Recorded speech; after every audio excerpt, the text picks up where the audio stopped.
Hello नमस्कार सभी को। Total knowledge with Suman ma'am YouTube channel में आप सभी का स्वागत है। आज हम कर रहे हैं ट्रांजिटिव वर्ब और इनट्रांजिटिव वर्ब, सकर्मक क्रिया और अकर्मक क्रिया। इससे पहले मैं आपको वर्ब करवा चुकी हूँ, डिस्क्रिप्शन में आपको लिंक मिलेगा। इसमें मैंने आपको वर्ब क्या होती है, मेन वर्ब क्या है, एक्सिलरी वर्ब या हेल्पिंग वर्ब क्या है, वो मैंने करवाया है। डिस्क्रिप्शन में आपको लिंक मिलेगा, जाइए पहले आप उसे देखिए और फिर आप ट्रांजिटिव वर्ब और इनट्रांजिटिव वर्ब को समझिएगा। तो आइए स्टार्ट करते हैं। मैंने दो एग्जाम्पल लिए हैं, वो देखिए। आई am playing hockey, I am playing in the field. इधर प्लेइंग इस सेंटेंस में भी आ रहा है और सेकंड सेंटेंस में भी आ रहा है। एक सेंटेंस में वो ट्रांजिटिव वर्ब के रूप में है, एक सेंटेंस में वो इनट्रांजिटिव वर्ब के रूप में है। वर्ब एक ही है लेकिन अलग अलग सेंटेंस में वो अलग अलग बन गई है। एक सेंटेंस में वो ट्रांजिटिव बन गई, एक सेंटेंस में वो इनट्रांजिटिव बन गई। वो हम किस में आगे हम ये पढ़ेंगे। देखिए अब इसमें भी मैं आपको थोड़ा मोटा बता देती हूँ। आई एम प्लेइंग हॉकी, मैं हॉकी खेल रहा हूँ। मैं क्या खेल रहा हूँ भाई? हॉकी। हॉकी क्या है? ऑब्जेक्ट है। सकर्मक क्रिया, जिसे कर्म की जरूरत पड़े, ऑब्जेक्ट की जरूरत पड़े और कंप्लीट सेंस बताए। तो इधर जो हॉकी है वो सेंटेंस का सेंस कंप्लीट कर रहा है कि वो मैं क्या खेल रहा हूँ भाई? हॉकी खेल रहा हूँ। तो ये क्या हो गई? Intransitive verb. I am playing in the field, मैं मैदान में खेल रहा हूँ। इन द फील्ड है भाई, ये other words in the sentence है, ये आपके ऑब्जेक्ट नहीं है। आई am playing in the field, मैं मैदान में खेल रहा हूँ। जो अदर वर्ड है ना, ये भाई ऑब्जेक्ट की जरूरत नहीं दे रहे हैं। यही इस प्लेइंग का जो सेंस कंप्लीट करवा रहे हैं कि मैं मैदान में खेल रहा हूँ। इधर ही इधर प्लेइंग को ऑब्जेक्ट की जरूरत नहीं पड़ी, तो ये इंट्रांजिटिव वर्ब बन गई। आइए हम आगे देखते हैं अच्छे से, फिर आपको अच्छे से समझ में आ जाएगा। ट्रांजिटिव वर्ब, सकर्मक क्रिया। A transitive verb is a verb that requires an object in a sentence to complete its आएगा भाई, its meaning।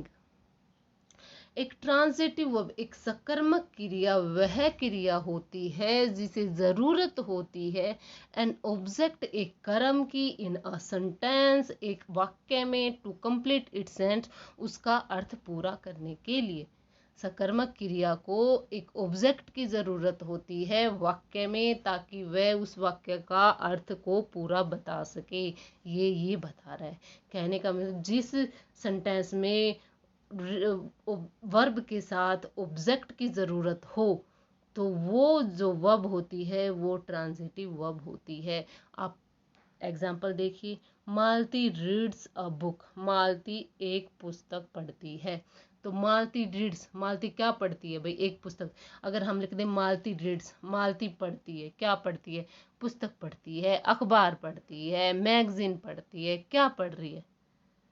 ठीक है। तो अ बुक है, ये इस सेंटेंस का सेंस कंप्लीट कर रहा है।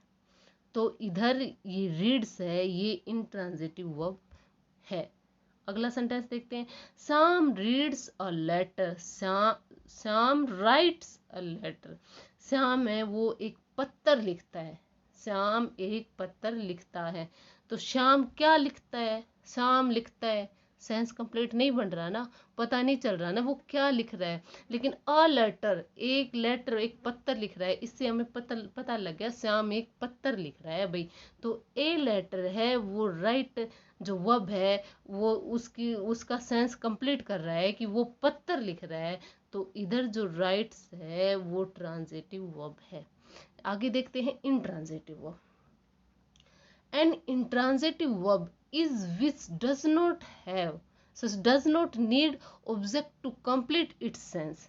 तो एक इंट्रांजिटिव वर्ब होती है, अकर्मक क्रिया होती है, उससे नीड नहीं होती, जरूरत नहीं होती ऑब्जेक्ट की टू कंप्लीट इट्स सेंस, यानी वाक्य का जो सेंस है उसे पूरा करने के लिए उसे ऑब्जेक्ट की जरूरत नहीं थी। वो बिना ऑब्जेक्ट के भी वाक्य का सेंस कंप्लीट पूरा कर सकती है। द डॉग बार्क्स लाउडली, इधर लाउडली है आपका, ये एडजेक्टिव है, सॉरी एडवर्ब है, एडजेक्टिव नहीं भाई, एडवर्ब है जो वर्ब की विशेषता बता रहा है। कुत्ता भौंकता है, कैसे भौंकता है? लाउडली। ये भौंकने की विशेषता बता रहा है कि जोर से भौंक रहा है। तो ये एडवर्ब है, वर्ब की विशेषता बता रहा है, ना कि ये ऑब्जेक्ट है। तो अगर ही मान लो हम लाउडली को भी हटा दे, द डॉग बार्क्स, कुत्ता भौंकता है, तो भी सेंटेंस का सेंस निकल रहा है भाई। इसके पीछे हमें ऑब्जेक्ट की ज़रूरत नहीं पड़ रही है कि हम इसके पीछे कुछ लगाएं तो ये हमें भाई मीनिंग पूरा अर्थ पता होगा कि भी क्या कह रहा है। लेकिन द डॉग बार्क्स, इससे हमें पता लग रहा है कि कुत्ता भौंक रहा है, ठीक है। द चाइल्ड स्लीप साउंडली, तो बच्चा साउंडली मतलब आवाज करके सोता है। तो अगर हमें साउंडली, ये क्या है, ये भी एडवर्ब है, इसे भी हम हटा दें तो द चाइल्ड स्लीप्स, बच्चा सोता है, तो भी अर्थ निकल रहा है, पता लग रहा है कि बच्चा सो रहा है। इधर इन स्लीप्स बाक्स, इन्हें किसकी जरूरत नहीं पड़ रही, इन्हें ऑब्जेक्ट की जरूरत नहीं पड़ रही है, तो ये इंट्रांजिटिव वर्ब है। प्लीज सिट, कृपया बैठे, तो इधर सिट है, इधर ऑब्जेक्ट की जरूरत नहीं पड़ी, कृपया बैठे, तो इधर ऑब्जेक्ट की जरूरत नहीं पड़ी, फिर भी सेंस दे रहा है कि ये बैठने के लिए बोल रहा है, तो ये क्या है, इंट्रांजिटिव वर्ब है। अब कुछ वर्ब है भाई जो इंट्रांजिटिव वर्ब ही होती है, जैसे क्या है, go, die, run, laugh, lie, live, cry, sit, sleep, comes. ये जो वर्ब हैं ये हमेशा ही इंट्रांजिटिव वर्ब होती हैं। इन्हें ऑब्जेक्ट, सेंटेंस का सेंस पूरा करने के लिए ऑब्जेक्ट की ज़रूरत नहीं होती है, और फिर भी ये सेंटेंस में यूज होते हुए उसका सेंस पूरा करती है। ये वर्ब्स इंट्रांजिटिव वर्ब होते हैं, इनके अलावा और भी होते हैं, लेकिन ये तो होती ही होती हैं। अब नोट्स देखिए, कुछ बात, जो कुछ वर्ब्स जो होती हैं वो ट्रांजिटिव भी होती है, इंट्रांजिटिव भी होती है, दोनों होती हैं। लेकिन जो सेंटेंस के में देखा जाता है कि सेंटेंस के अनुरूप देखा जाता है कि वो इंट्रांजिटिव है या ट्रांजिटिव वर्ब है। एग्जाम्पल देखते हैं, एग्जाम्पल से हमें पता लग जाएगा। देखिए भाई एग्जाम्पल क्या कह रहा है, द बेल रंग लाउडली। लाउडली भी पता है क्या है, ये एडवर्ब है, ठीक है, ऑब्जेक्ट नहीं है। द पियन रंग द बेल, इधर अर्थ देखिए, द बेल रंग लाउडली, घंटी जोर से बजी। अगर हम लाउडली को हटा दें, ये अदर वर्ड्स में इधर वो सॉरी एडवर्ब है ये, ठीक है, ये ऑब्जेक्ट नहीं है। घंटी जोर से बजी, अर्थ बिना ऑब्जेक्ट के अर्थ निकल रहा है कि घंटी जोर से बजी है या घंटी बजी है।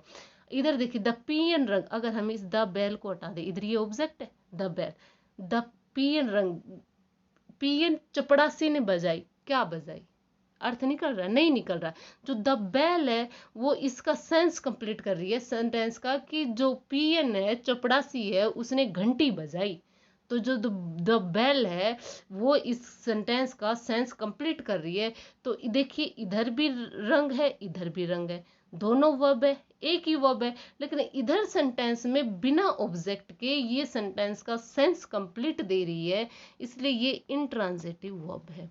और इधर ये बिना ऑब्जेक्ट के सेंस कंप्लीट दे ही नहीं रही है, इसे ऑब्जेक्ट की जरूरत पड़ रही है, तो ये क्या है भाई, ये ट्रांजिटिव वर्ब है, ठीक है। एक सेंटेंस, एक भाई सेंटेंस हम और देखते हैं। The boy played in the park, the boys played football. इधर इन द पार्क अभी शुरू में ही बताया था, ये क्या है भाई, अदर वर्ड है, ये अदर वर्ड है, ये ऑब्जेक्ट नहीं है। The boys played in the park, लड़के मैदान में खेल रहे थे, ठीक है। द बॉयज प्लेड फुटबॉल, लड़के फुटबॉल खेल रहे थे, मैदान में खेल रहे थे। जो अदर वर्ड है ये प्लेड का, जो प्लेड का वर्ब है, इसमें सेंस कंप्लीट करवा रहा है बिना ऑब्जेक्ट के।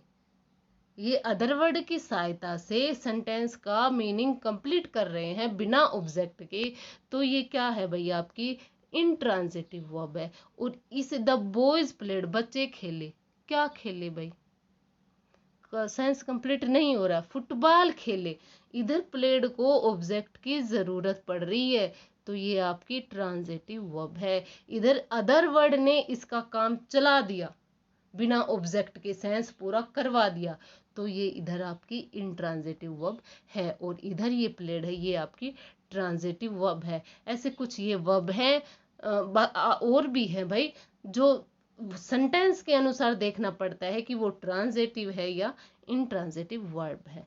अब एक नोट्स और देखिए, सम जो ट्रांजिटिव वर्ब और अदर, और some transitive verbs takes to object, after them, यानी कुछ ट्रांजिटिव सकर्मक क्रिया होती है, वो दो ऑब्जेक्ट, उसके दो कर्म होते हैं। कौन कौन सी हैं देखिए, वो भाई ask, give, tell, offer, lead, promise. ये जो वर्ब हैं, ये इनके अलावा भी हो सकती हैं। ये हैं, ये वर्ब के साथ भाई दो ऑब्जेक्ट आ जाते हैं कई बार, लेकिन देखा जाता है कि कौन सा ऑब्जेक्टिव भाई डायरेक्ट है और कौन सा ऑब्जेक्टिव इनडायरेक्ट है, यानी किस ऑब्जेक्टिव से वो ट्रांजिटिव वर्ब बन रही है, किस ऑब्जेक्ट से वो इनट्रांजिटिव वर्ब बन रही है। देखिए हम एग्जांपल देखते हैं। The teacher gave him a book. The teacher gave him a book. Teacher ने gave दी क्या, ए बुक, हिम उसे, टीचर ने एक बुक दी उसे। अगर हम अ बुक को हटा दें, समझे, the teacher gave him, teacher ने उसे दी, भाई सेंटेंस का सेंस निकल रहा है, नहीं निकल रहा। अगर अब देखिए, अब हम हटा देते हैं हिम को, the teacher gave a book, teacher ने एक पुस्तक दी, टीचर ने एक पुस्तक दी, इससे सेंस निकल रहा है। तो जिस ऑब्जेक्ट से सेंस कंप्लीट निकल रहा है, द बुक से सेंस कंप्लीट निकल रहा है, तो ये डायरेक्ट ऑब्जेक्ट है। और हिम से सेंस कंप्लीट नहीं निकल रहा है, ये इनडायरेक्ट ऑब्जेक्ट है, ये इनडायरेक्ट ऑब्जेक्ट है। या आप कह सकते हैं जो टीचर है, नहीं, जिस सेंटेंस को वही करने के बाद भाई क्या का अर्थ है, ये क्वेश्चन क्या में आए, जैसे टीचर ने क्या दी, ए बुक दी, तो वो डायरेक्ट ऑब्जेक्ट है। और टीचर ने किसे दी, जो किसे के अर्थ में आ रहा है, वो इनडायरेक्ट है। My mother told a story, मेरी माँ ने एक कहानी कही, तो मेरी माँ ने क्या कही, एक कहानी कही, क्या के अर्थ में क्या आ रहा है, अ स्टोरी आ रहा है, तो ये डायरेक्ट है। मेरी माँ ने मुझे कही, किसे कही, भाई मुझे कही, तो ये इनडायरेक्ट है। ठीक है, जो क्या के अर्थ में आई वो डायरेक्ट ऑब्जेक्ट होता है, और जो किसे के अर्थ में आई वो इनडायरेक्ट ऑब्जेक्ट होता है। या आप कह सकते हैं जिस ऑब्जेक्ट से सेंटेंस का सेंस कंप्लीट होता है वो डायरेक्ट ऑब्जेक्ट होता है, और जिस ऑब्जेक्ट से वही सेंटेंस का अर्थ है वो कंप्लीट नहीं होता है, वो इनडायरेक्ट ऑब्जेक्ट होता है।